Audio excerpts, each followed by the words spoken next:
Hello everyone. Thank you guys so much for coming back to my channel. I am back again with another Mystery Monday video, and today's video is going to be a super crazy one, so grab your coffee. I have mine right here.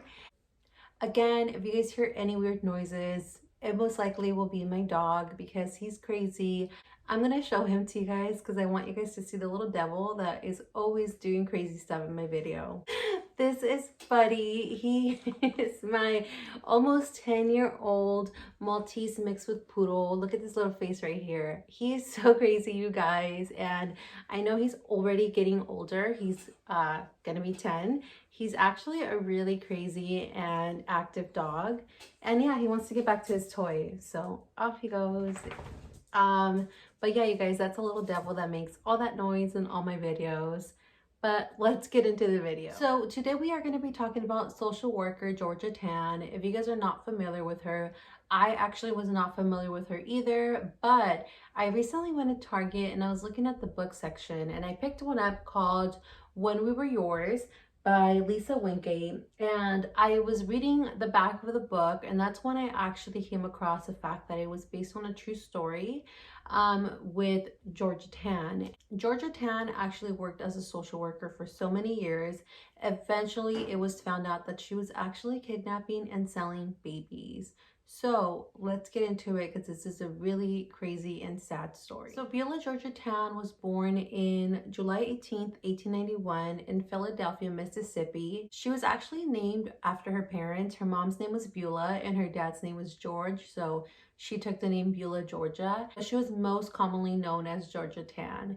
And she came from a very, very strict family. It was known that her dad was really domineering and controlling, and that he also constantly took children home. So like children with bad behavior, children that didn't really have any sort of support, he would take them to his house and try to fix them, where he would get doctors and psychiatrists to come and help him with these children. I really couldn't figure out what else was like being done with these children, if they were being let go back into the streets or if they eventually went back to their family. I just read that he took them to his house and tried to set them straight.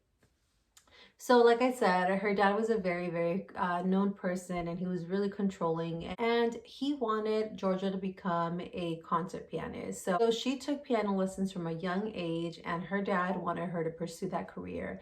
But that's not something she actually wanted to do, and she told him that she wanted to become a lawyer.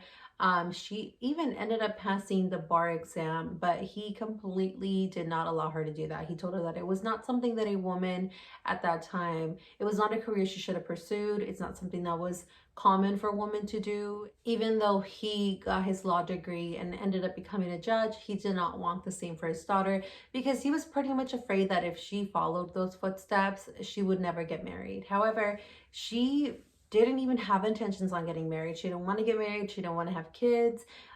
She wanted to just pursue her education. So like I said, after she graduated, she told her dad that she wanted to become a lawyer, which he said absolutely not. And against her father's wishes, she also decided not to continue to pursue music. She decided to become a career woman. And at this time, she was unmarried, she had no children, and she had her education, which at this time, it really didn't matter if a woman had their education, but she decided to pursue the only career available to her, which was social work. It's so crazy to me to think that parents didn't want their daughters to pursue careers. Like a lawyer, for example. My parents like pressured me to become a lawyer when I told them I loved Legally Blonde. But I mean, I kind of planted that seed on them too. I was like, I'm gonna become a lawyer, and they're like, oh my God, yes. And if I told them, you know, I want to pursue music, they would have been like, hell no, what are you talking about? But that's just crazy to me. So after working briefly in Texas, she ended up moving back to Mississippi, where she worked at the Mississippi Children's Home Society, and she worked there as a receiving director. And in 1922, even though she had stated she never wanted to become a mom, she actually ended up adopting a daughter, and she named her June.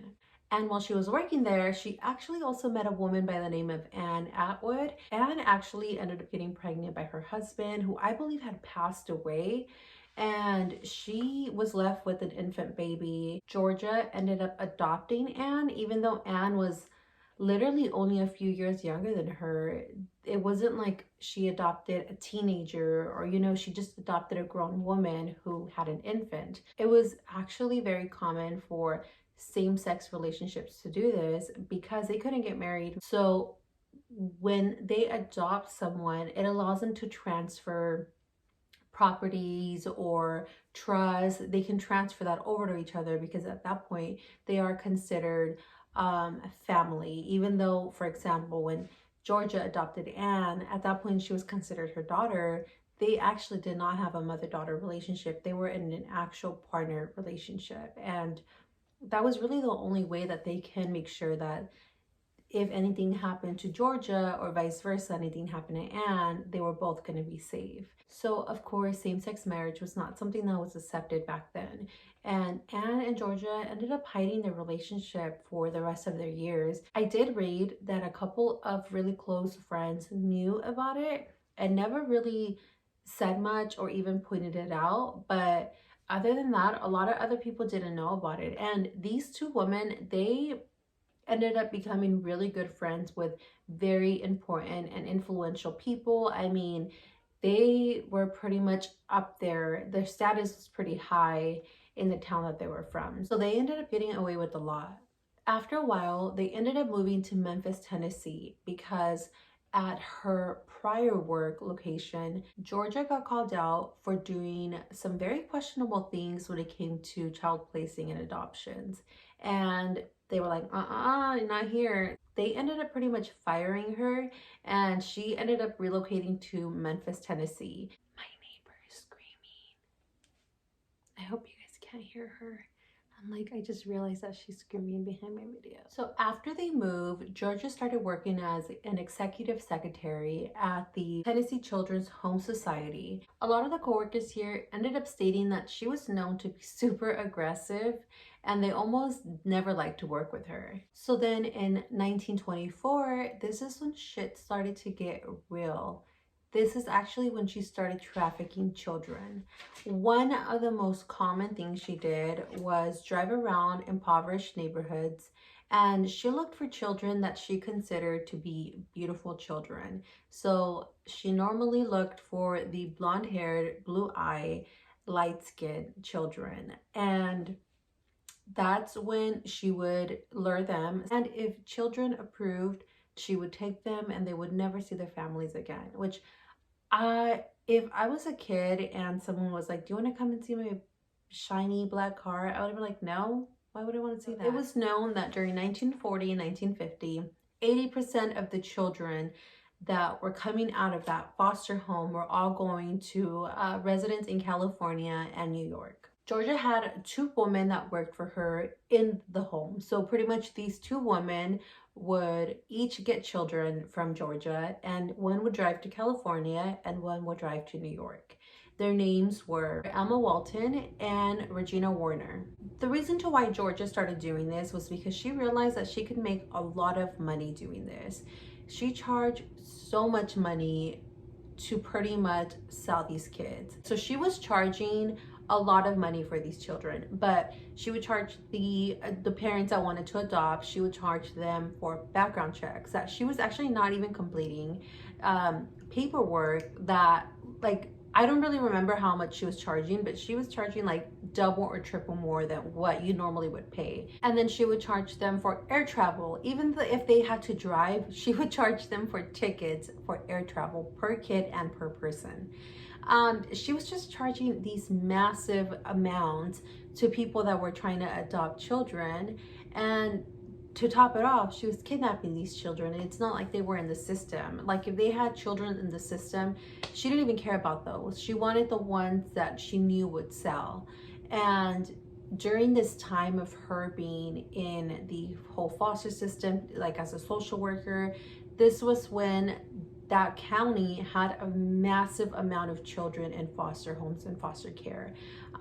So they immediately knew they had a problem. I mean, why are so many kids being put into foster homes and trying to get adopted? So what she was doing, she would have them make the checks out to her, and then she would deposit these checks into a bank account under a false company name, because technically it's easier to have that money go to a specific person or a specific company and then open that company's account and then just deposit the funds into there, because that money has to go somewhere and it can't go into the company, the real company, because they're like a government entity and they don't even know they're making this money. And then they can't go to Georgia herself, because then she's going to start getting questions for tax season and all that stuff. So she created a fake bank account, a fake company name, and then all that money was being placed there. So another way that she would get children, especially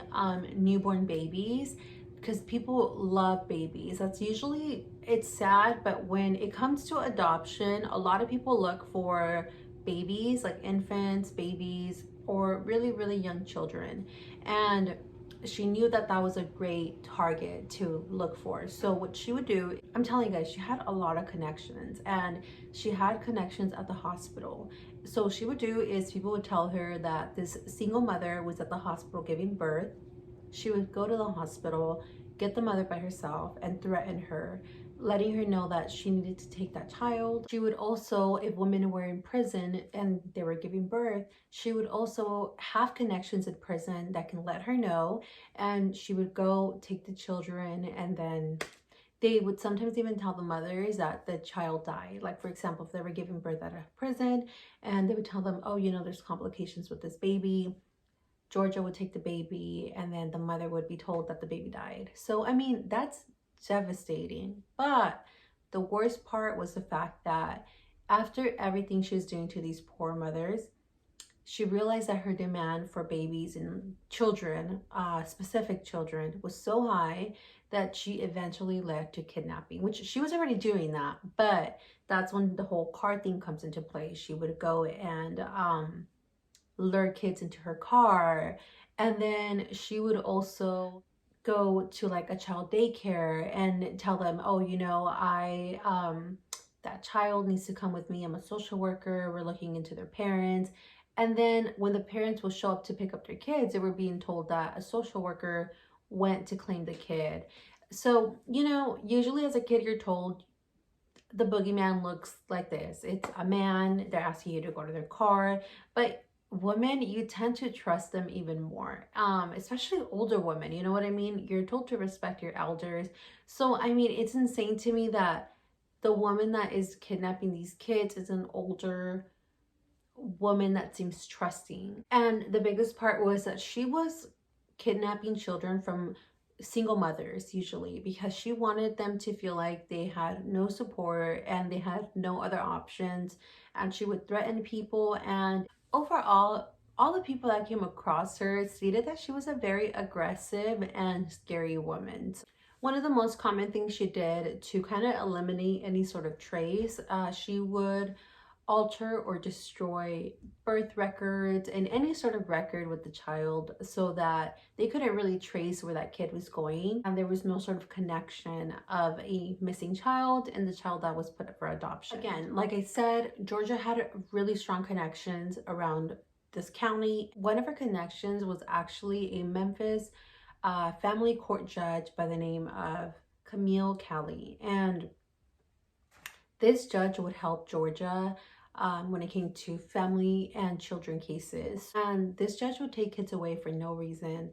Like if the family had a little bit of a problem, the judge would rule to get the kid into the foster system. And then obviously Georgia would sell these children over to families. And in the end, you would think that a lot of these children are going to loving homes. And some were, but a lot of these children were not being sent to great homes. It was later found out that a lot of the people that she sold children to were being placed in abusive homes, and that she knew.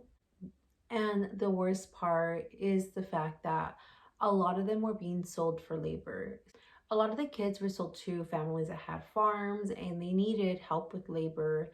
And what better way than to get a small child that can't really do much, to do the labor for you or to help you with labor. And at the end of the day, she knew what these kids were being used for. And I mean, she was already a monster to me before everything, but When I found out that these kids were being placed in abusive homes and for labor and being sold for labor, I mean, you're an animal, honestly. Like, really, how could she even sleep at night? Because that is so devastating to me.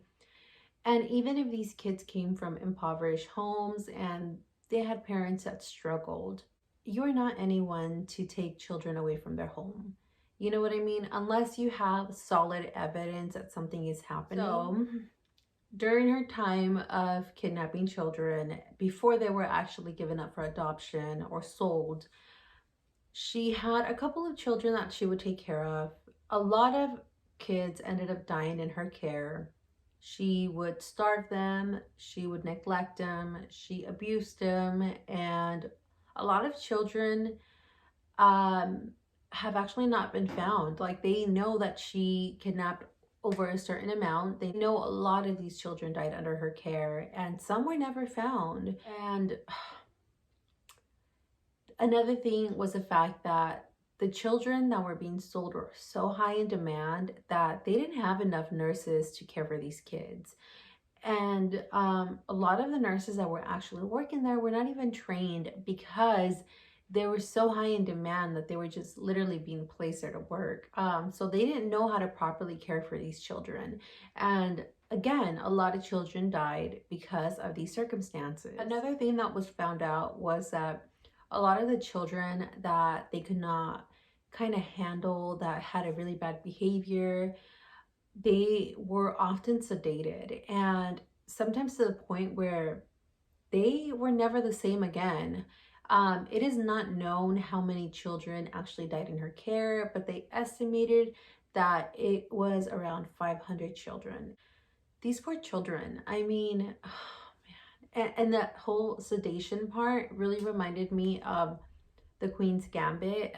They take the medicine, the tranquilizer. I don't really remember what it was, but because that was very common back then. They were constantly giving medicine to children back then, you know, in orphanages and foster homes. It was a very, very common thing. And I cannot believe that that was something that was actually happening. On September 11, 1950, Tennessee Governor Gordon Browning actually ended up opening an investigation because he kept getting tips and a lot of people kept calling him, letting him know that something was happening in this orphanage and this foster care system. They pretty much told him that they were pretty sure that something was happening in this home and that they were most likely selling children. In the end, they realized that Georgia Tann most likely sold over 5,000 children. The adoptions were never really investigated by the county, and children were actually never put back in their homes. And Georgia Tann died 3 days before they actually pressed any charges. So she never actually faced prosecution, and that was probably the part that devastated me the most, because I really wish they had gotten her to court. But she died, and that actually never happened. And the family court judge, Kelly, retired a few days before they actually filed any sort of charges. And the judge ended up dying in 1955 without facing any sort of prosecution. Not a lot of people that were in this actually got prosecuted, which is the most devastating part, because they kind of got away easily. So only 19 of the children that died under her care were actually found and buried at the Alwood Cemetery. And they put up a monument that had a little quote, and I'm going to go ahead and read it to you guys.